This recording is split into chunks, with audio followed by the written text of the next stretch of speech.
Okay, so it's called Masterclass, but it will be more like a conversation. And I'm so happy that Ülo Pikkov finally came to Animateka. It's your first time that you are in Ljubljana. And actually you used the opportunity to be invited at the CEE animation workshop as a producer without project. And you are following their other projects, and you are taking part into this workshop that is like let's say like out of academy education or motivation training for producers with new projects, trying to develop them. Maybe you explain a little bit what's the CE workshop, what you were doing there. All right. Hello. That's true. It's the first time for me to be here in Animateka, and you know, Igor, intelligent people leave the best part of the food and sweets to the end. That's the reason, probably. But finally, I'm here.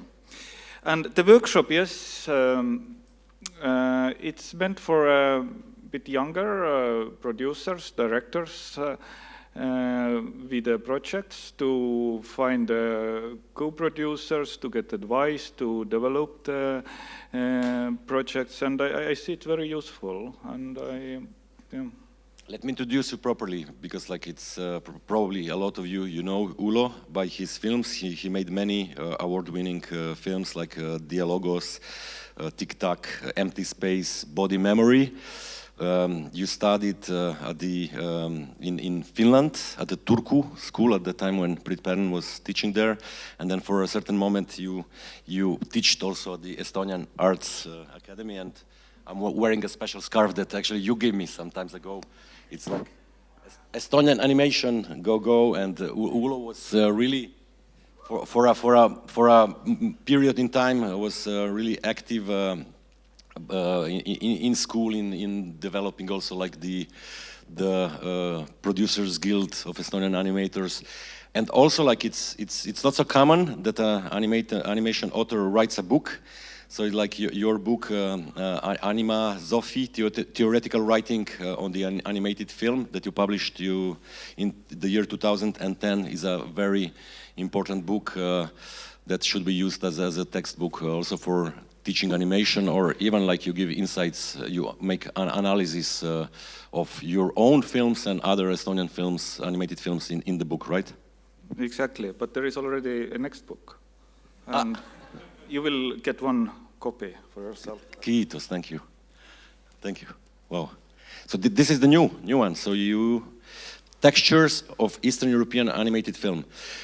What makes you go into the research direction as well, besides working on your films, besides teaching about animation and then writing about animation? Why is this with you so important?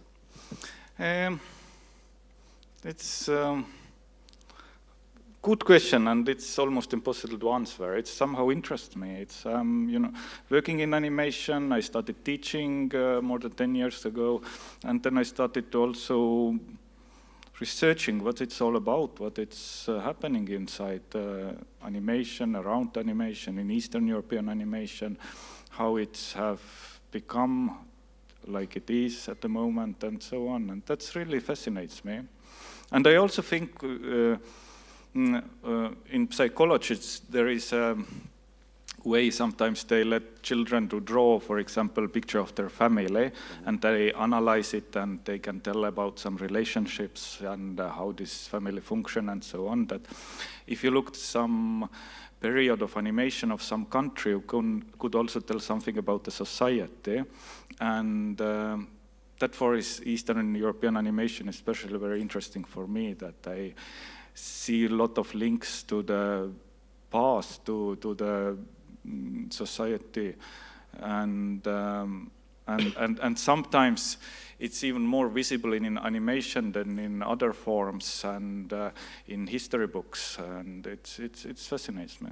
Mm-hmm. We will screen your film Body Memory as part of the Baltic on Visit retrospective I think in 2 days at the Slovenian Cinematheque.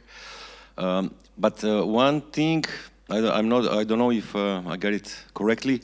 In this moment, you as an author, also like having your own production company Silvburlane, it's you are looking for a new project. You don't have it maybe ready, and then you try to get some ideas. Or how is this moment when you are in a hiatus? Let's say that you don't have a story yet, or you are searching for it, or I get it wrong, and you just want to see what's coming next slowly, or both. I'm also scouting for new films, ideas for directors to co-produce, to work together. That I'm scouting. Mm-hmm. So actually, you're looking for new projects that you would produce.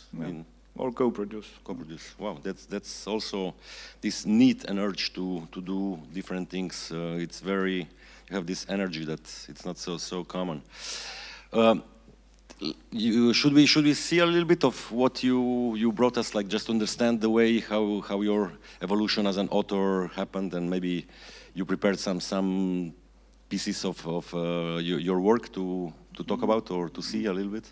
Yes, the idea was that first the workshop is very short, it's half an hour, and mainly here are animators, that I would explain some technical issues, and it could be useful for you in the future. That I was thinking to give some examples to show, like in a way we have released these films and take this body memory because it's already here as a case study, and to have a look on it. I won't show the film because it's already here and we don't have time for that, but just for maybe half a minute or something to remember. I think, or I hope most of the people have seen it, but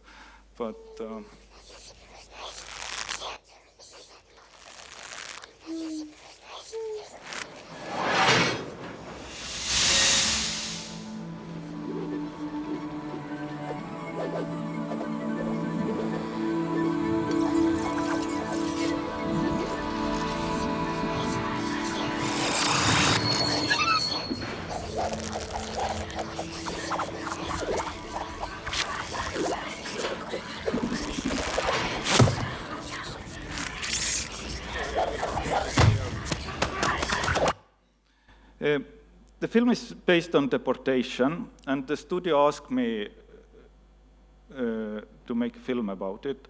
It's still big trauma in Estonian society. It was really forbidden topic in Soviet time. It happened in Estonia several times, but the biggest one was in 1949, and studio was asked me to do a film about it. And that's the background of this. And I was really thinking and also intrigued that how it would be possible to do. I haven't witnessed this event and so on. And I went to archives, and in the beginning I planned to do it in more documentary ways, to use also some photographs and so on. But in the end it's, and also in the beginning I wasn't sure about puppets as a technique, because so far I had worked only in drawn form. I show some inspirational maybe.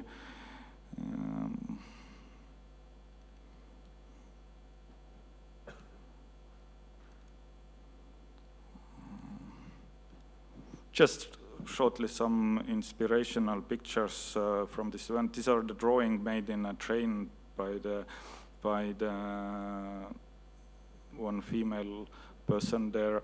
They separated like men and women immediately in the trains, and I decided to use a female train, and I used the exact number of people they used for this carriage and wagon.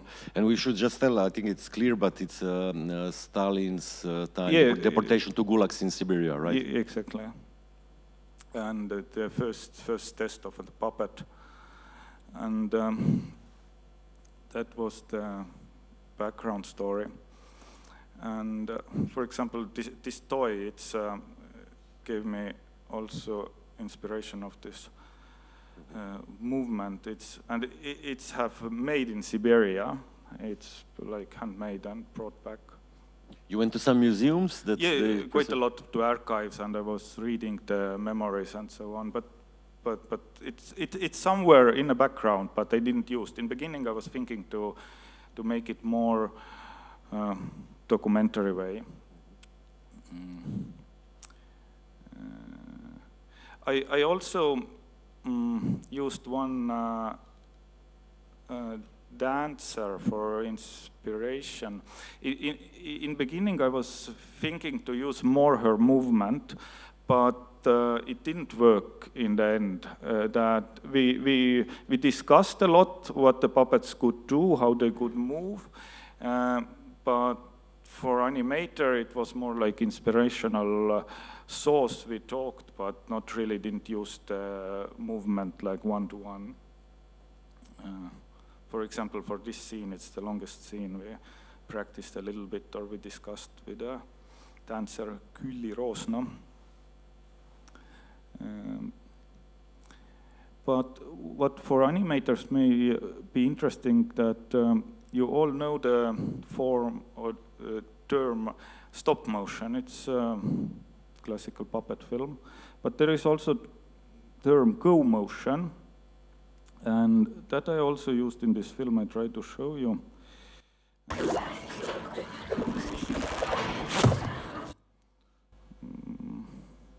Maybe here. That's if you work in drone animation or with Photoshop, and if something moves very quickly, the object becomes unclear, and it's very easy to do. In Photoshop, there is a special effect, motion blur, or in drone film, you make the character unsharp or with several lines. But it's complicated to do with puppet film. And, okay, maybe that's not best example that, or maybe, like maybe we find here, that before this character in the middle jumps out of the frame, he become or she become unsharp, that like here, okay. that it's during the shooting you have to move the puppet to make unsharpness, and basically here it's framed like the legs are out of the frame and I'm moving them, and it's quite slow, but it's look nice, and that's what I did in this film quite a lot to make this. More cinematographic view that which I really miss in puppets films in general. That like in beginning you have the sharpness and then it's become unsharpness. It's called go motion. That is one technique I used in this film. You had to do many tests shooting to achieve what you wanted. And sometimes it's really. You just try. Sometimes the movement is too big, you delete it. Sometimes it's not working, you delete it, the frame. But we used it quite a lot. And you collaborate with the director of photography here, or it's you did? All together. I had a main animator who was Märt Kivi for this film, and Raivo Möllits, cinematographer. We do together. That's something we used in this film quite a lot, and also in my next film it's used. We also played quite a lot with the focus, just to get this cinematographic view that the focus is like here, for example, that you turn the focus from one object to another. And also, if you see the lights are moving as well, that we didn't animate only the puppets, but we animated also the lights. And I will show you some photos.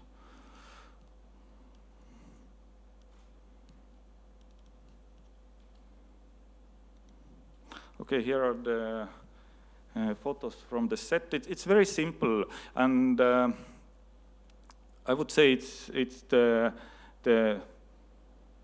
team and the set. It's a typical student film. In fact, it was very small. But on the left side, you will see we call the propeller, which was a big propeller, and we animated this stuff. Maybe I will have a better photos of. Okay, maybe here. It's something very strange stuff in the middle. If you want to lose a fat, you can make some movement. It's and we just glued the plate. But how did you understand that it could be used? And we just animated. It was like between lights and the set there was this kind of propeller, and the effect was quite good. And also what I use quite a lot, I used in this film and also in the next films, like here you see it like this, it's a beamer or projector, and also we use them as a light source to get the movement. You can change the light, and it's look good. It's also often I watch the puppets film. They're too clean. That it's one good tip to avoid it, to use it. I think that the problem sometimes with puppet stop motion animation is like the post-production, the too much use of post-production into cleaning also afterwards. Huh? That's true, but just to get more cinematographic look, for more lively picture, I think it's good. In this project, we use it for the effect to get that the wagon is moving, that the light is moving, but also I will shortly show the another film I made, just to understand what I'm talking about. For example, if you look the light here, it's also used this the beamer that is it's a little bit moving, and it's got a much nicer effect. And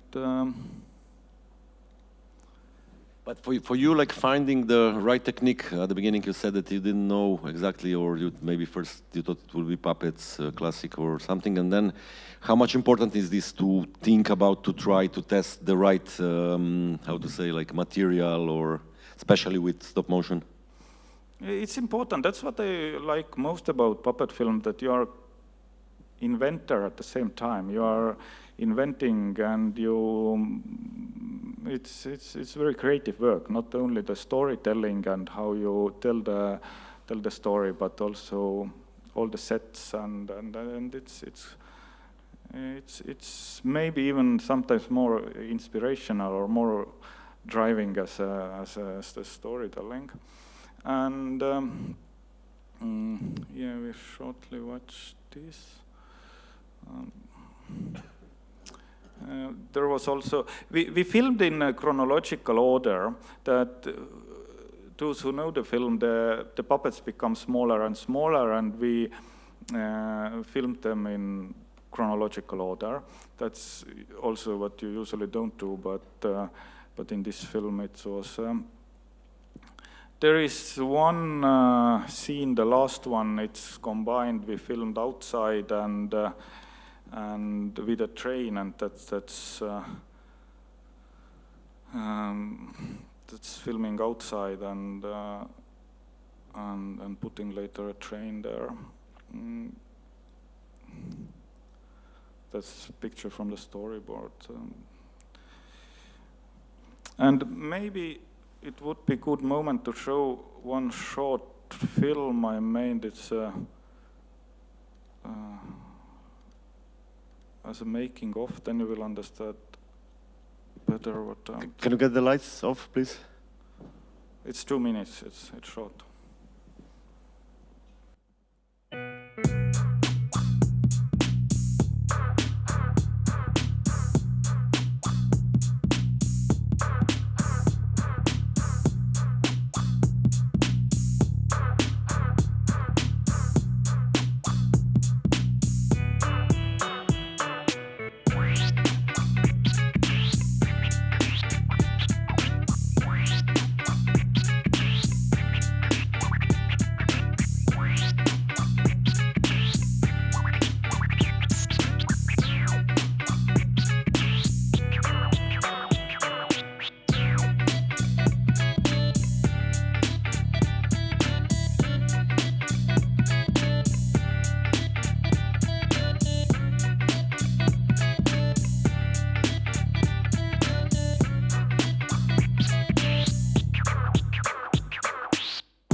that was a short.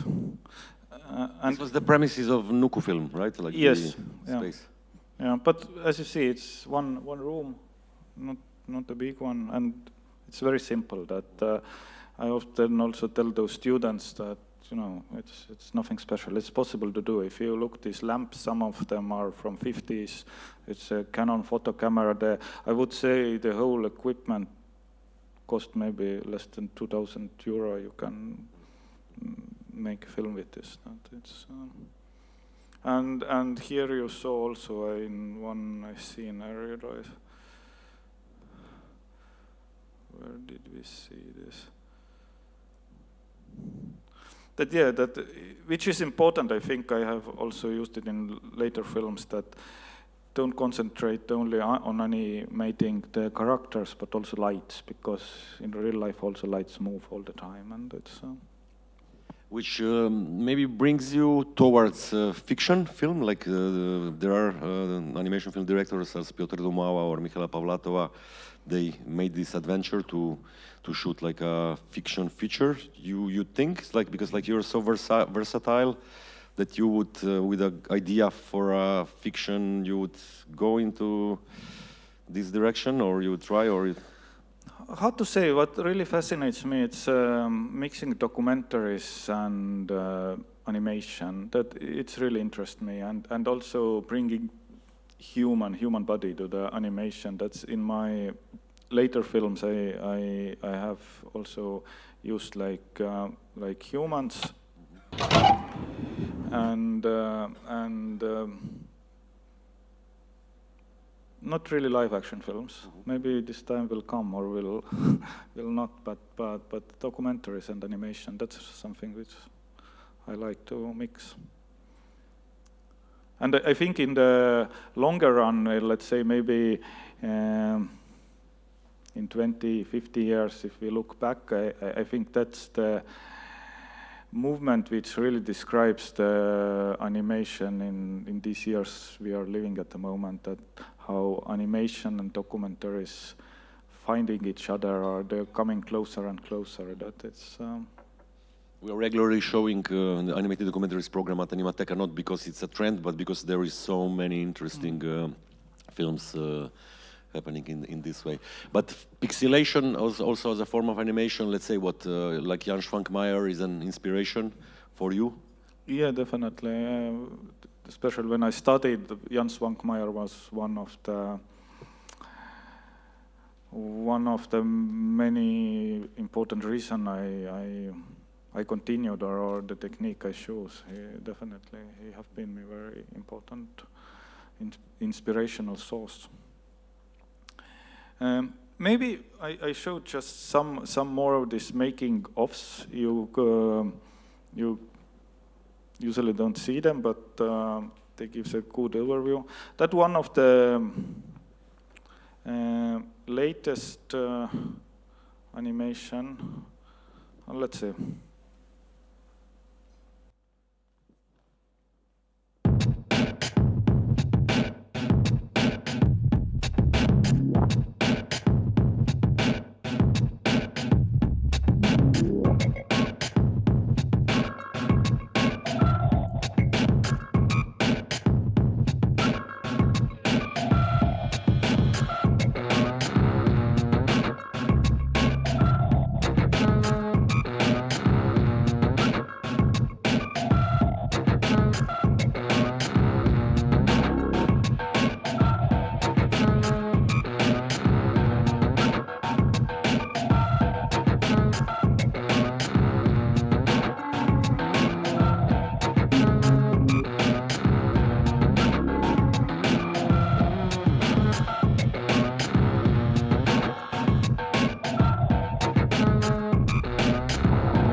So big puppets, that's also something which fascinates me. And objects as symbols and metaphors for things as well. I think, well, is it important? Is it like, because here, okay, we saw the nail, the book that became like a character, almost like a... By the way, The Nail is one really important Estonian animated film from the past, right? That for Nuku Film is one of their first... who's the author? Eino Pars. Eino Pars. Yeah, that's... I haven't taught it, but there is a connection, some unconscious. But this character, he was really heavy, heavier than me for sure. And it was... I made it from books, like no cheating, it's heavy books. And but it was a challenge. Maybe one of the nicest puppet I have worked with. But Ülo, this crazy idea that you would construct a character out from books, it's like then like real object. You just have it and then you have to realize it, have to make it. To be honest, this film it's really different. It's you know, often in animation. And in films in general, you have a script and very well prepared project, and then you go to shooting. With these films, we didn't have nothing. We improvised, and I worked with children from orphanage, and it's a lot of their ideas that they started to come to studio. We discussed, we worked together. That it's like playing music. You can improvise, like some jazz music that you don't really know how it goes, but this film is made like that. In the end, editing it, I had some red line I tried to follow, but a lot of the stories, images, the puppets are made by the children from orphanage, and this big character from books, from letters, it's also made by them. It's in this case, the approach was much more important than the final result, which I find also very fascinating. Usually in films, it doesn't matter how it's made, but the end, the result. But in this case, I concentrate on making it, and for these people to try to work, to see their own results, what they can do with their own hands, and that's. Probably this comes with the experience, like that you can do it by making it, no? Because it's if you're not experienced, then maybe it can turn into a mess. But my question is, how much dramaturgy do you prepare in advance, or is it you're saying that you worked with intuition here, and just let yourself subconsciously go, and the story being told by comments from the kids, and then also like by everyday work on the set? Yes, more or less. In this film, yeah. Usually it's not working like this, but with this film it was more like improvisation, or with short clips, like they had their own stories. So it seems like that with each project you have, like you would start from scrap. So you would think about technique as well that would fit to the story, and then it's not so common, I would say, then, but it's very, very great when you change yourself or give yourself like how to say, like tasks that maybe you don't know how you will do, and then you solve them. Yes, and like with these films, I have started to think that usually thought that the film is art for masses. It should reach as much as possible people, and often films are also judged by that, how many tickets are sold and so on. But I have thinking that no, film could be also for one person, and if it's have made some changes in his or her life, or maybe it's even better than to masses. You know that somehow I have started to think about animation more in very, very narrow scene, and I value even these films more. Should we see something more? Because I think the making ofs, they're good if you have more to see, and then prepare some questions. I showed just some, let's see what we have here. That's the film Empty Space we made a few years ago.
Look at this night and the pink lights on the dance floor.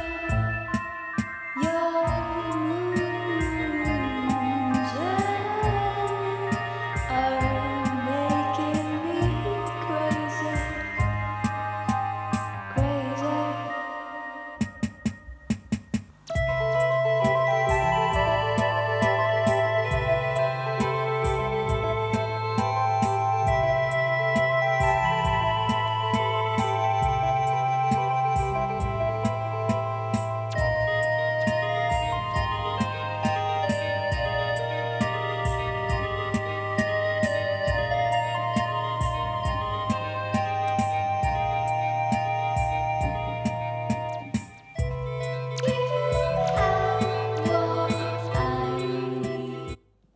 Talking about inspiration, you take sometimes like you get inspired also by cinema, because if I remember, Lars von Trier made a feature film also with this where Björk was playing. You know the film I'm talking about? What's the title? Dogville. Dogville, yeah. So was there some ideas that you saw that film and then you thought maybe you do it or no? I should tell very shortly the story behind this previous film. There was I do it very quickly. We're running out of the time. I accidentally met one lady. She told her story. It's a bit longer how we met, but her father was Estonian army officer, and after the Second World War, all these people were put to jail or sent to Siberia. And he made a hiding place underground, in a basement underground. And he stayed 11 years hiding in a basement. And the daughter, this old lady, she was half a year old when he went underground, and 11 when he came out. And the mother, no one told her that the father is living in a basement, because she could tell in the school. She thought he's dead. And not to go crazy, or we don't know the reason, the man in the basement made exact copy of the apartment upstairs. And when he came out, he gave it as a present to a daughter. And the daughter told that, of course, she was very happy that father came home and so on, but also very disappointed that she saw this beautiful dollhouse, but she was already a grown-up girl who don't play with dolls, and it was just packed and never used. And when she told that sometimes she put it on a table and just watching it, like her childhood home, her past, and this image, just how she told that she's watching this, it's haunted me. I almost became ill. I was thinking that, God, I would like to do something with this, and I asked permission to use this. It's the original furniture, this dollhouse in a film, and here you see the photo, the father. It's made around, or what I heard, a week or two after he came out, and we made a puppet after that photo, and we even asked her here to use for a puppet. Anu Laura Tutelberg, she's really good with puppets. She helped me a lot, or it's made by her, the puppet, and that's the. And the idea was, or the answer to your question, that because it's the original furniture, I decided I won't do anything, any walls, or then it would be mixed. It would be my craft, and then it's mixed. I just use this original, and she came and put it on places how the apartment was.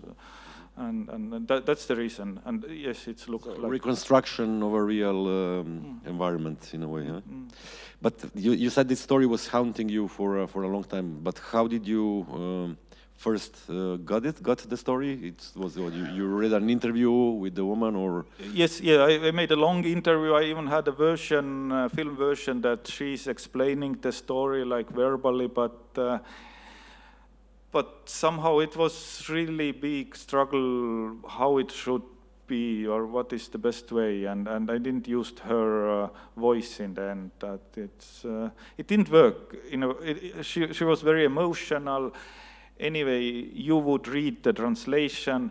I was also thinking maybe to use some actor, English-speaking actor, but then what's that? And it's somehow it didn't work, and I didn't use her voice. But for the research, I made 2 long interviews with her, and she was like on a background. She's also in a film as a person, and. It seems now when you are telling us this and showing us your previous films that research is really this moment with the pre-production, that it's important for you, and you spend as much time as needed in order that the idea would be ripe and ready to start shooting, right? Do you have this internal feeling about this when it's enough of researching and let's start to do it? Yes, exactly. Somehow I'm quite unsure with all my ideas, and then I go to research to find for myself to get some background, and then one moment you have this inner feeling that it's good. We saw in the making of with stop motion, you work with collaborators. You always choose the same people to work with. So is this important to have this feeling with the collaborators, that they already know how you work and you know their work? So you have the chance to work with the same people? Yes, more or less. It's all the film made with the same cinematographer. Somehow we understand very well each other. It works well, and there have been different animators. For example, for this empty space you just show. From the beginning, I was sure I should use a female animator, because the story of a girl, and if somehow it was clear that it should be a girl, and here I worked first time with an animator called Marili Sok, and I think she made very nice result, and there was also a lot of discussion discussions with her, but also we discussed and that try to find from inside of yourself that what she would do, what a girl home alone doing, touching his father, like equipment, or how it should work. And Actually, for a director of a stop-motion puppet film, to work with the animator is like almost to work with an actor or actress, no? Because it's, you know. Agnea, Domena, are you with us? So you give us 15 more minutes, because I think this is really interesting to close it, and then we'll start a little bit later with you, like 15 minutes, but okay? Shortly I'll show, I have also worked with let's say, real actor in animated form. Let's see, it's 2 minutes.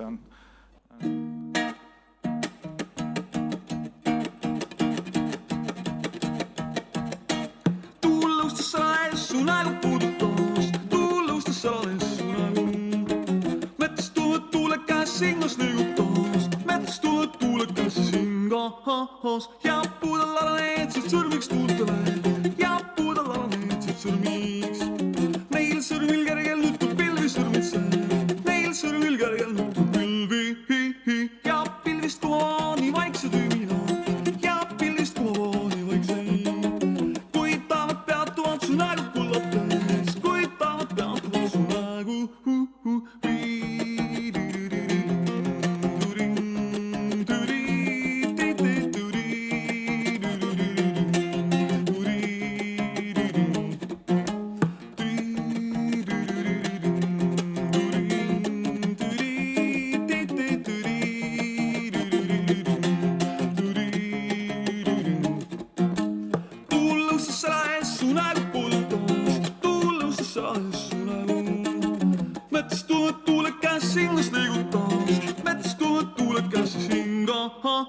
Ja puudella neitsid sõrmiks tuultele, ja puudella neitsid sõrmiks. Neil sõrmil kergel nutub pilvi sõrmitse, neil sõrmil kergel nutub pilvi. Ja pilvist kuvaani vaikse tüüminad, ja pilvist kuvaani vaikse. Kui taavad peatuvad su nägu kullates, kui taavad peatuvad su nägu. That was also interesting approach. There was Kalju Kivi, the actor, and the animator was Märt Kivi, his son, and like animating your own father. And Kalju Kivi, he has done several animated films as well in 80s and 90s. That it was easy on a way with him, because he understood, you know, the whole idea of animation, frame by frame, and so on. That also very, very interesting experience. And sometimes he tried to teach, you know, he was like in a picture that I said like, okay, you know, one frame, make two. It worked better, make two. That it was, I didn't want him to speak during the shooting, but he tried to teach. But Ülo, for you, while we said that you studied in at the Turku school, and then also like you did your master and doctoral degree in Tallinn, Adeka, but you never studied stop motion puppet animation, right? I mean, you did it. You did drone animation to the. But could you even study just stop motion? It's more like part of the curriculum, but it's usually they teach in every animation school, but I haven't even heard. There are some courses, but not really like university curriculum for stop motion. And drawing is something for you that's also natural. You have sketchbooks with you, or it's an everyday activity, or like not really. But of course I like, but it's more like by some periods, or sometimes I draw more and then some periods not. That is. Are there questions? Maybe now it's time that we get a round of questions. No, I was just curious about the first making of you showed and the motion blur effect that you used to emulate the cinematography. This was done digitally or just via photography exposure? No, just you have to move the puppet turning, the other person press the button. That it's manually Okay. totally. And just another question, you use different techniques based on the project you are focusing on, but do you have a preferred technique that, in your opinion, express more your feelings or emotions, or you just depend on what you are working on? And It's more like connected to the, or first is the story, and just me personally, I like to work with materials, to touch them, to animate. It's somehow, I'm not so computer person, I have to say. That of course you do color corrections, you edit. There are a lot of digital work as well in every classical puppet film you do nowadays. But I just like more materials to do it manually, and maybe that's the answer. It's just I prefer if you have worked the whole day with puppets and you are exhausted in the evening, it's somehow nicer feeling than you are spent the whole day with computers and you are exhausted in the evening. Or somehow this just the environment is better. thank you. Yeah, I have a question related to the question the sir asked. And when you actually do the motion blur effect that you show us, how can you move it? I mean, there is not your hand moving the head in the shot. So how did you did that? In this shot I showed you, I moved the legs of the puppet and she was moving. But for some other shot we even used some wires, or we even made some hole on the background of the wall, and you had to move. Or there is always case by case you have to find, but there should be something you can touch and move at the same time. Okay, thank you. But it's nice effect, and it's not so used. I'm amazed, because I almost, which happened to me when I started this first film. I had no experience, and also the puppets, we didn't have time to talk about it, but they don't have any skeleton inside. It's Body memory. Yes, they are made from this long wire, and they're becoming smaller and smaller until they disappear. And older colleagues from the studio said that it won't work, you can't do it. Mm-hmm. But I made a test, and it was standing and could animate it, and somehow we went to production with the puppets. No one believed that they would work. It seems like you like to have challenges as well, like technical. Or maybe you're too stupid as a beginner, that you just, you do it as you think is the best way, and also to use these beamers, the projector machines. The older camera men in the studio said, no, it starts blinking, it won't work. It's you flickering. Yes, that you should buy some extremely expensive cinema, some projector, only this work. But we had the cheapest data projectors. We made some tests, didn't blink.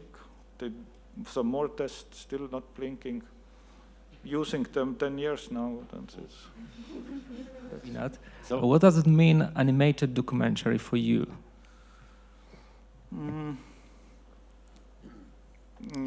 Yeah, there is no clear definition, but if the animated film have some connection to real life, some material, some object, some personal story, something,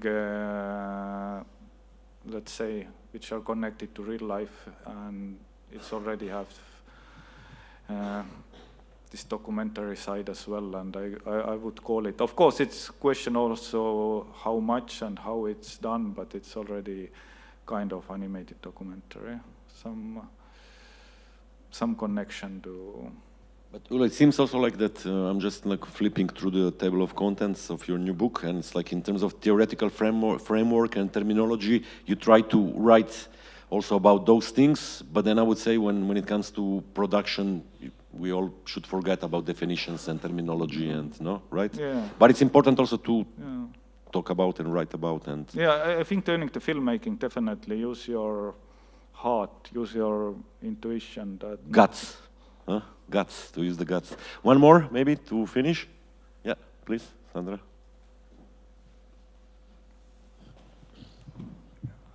She also has one. Okay, Maybe we we can allow share. I will one be more. very quick. For body memory, you mentioned that you animated linearly. And did this gave you freedom to also improvise, or did it limit you in that terms? To be honest, there was one Danish cinema researcher, professor, who asked the storyboard of body memory, and he confronted to the final film, and he find it's more than 70% something made after the storyboard, which was even for me surprised that it means it's not so much improvised. It was prepared on a paper. Of course, a little bit, and in the editing phase you maybe cut a little bit, but you can't really change the order of the scenes because, like we talked, that they become smaller, you have to follow this main line, and I would say we didn't improvise, or not really, not much. Thank you. Okay, last question now for real. I love the story about empty space around, and I wanted to know how it is to work with this. I mean, did she give you this furniture, the material? Did this woman gave it to you like happily and yes, do whatever you want with it? Or I mean, it's loaded with so much. How I mean, you had to glue it perhaps, and I mean, you had to work with it. So how was that? Yes, but if you work in this documentary form, it's always also building a trust, and it wasn't like that. I met her, and the next day I walked home with the furniture.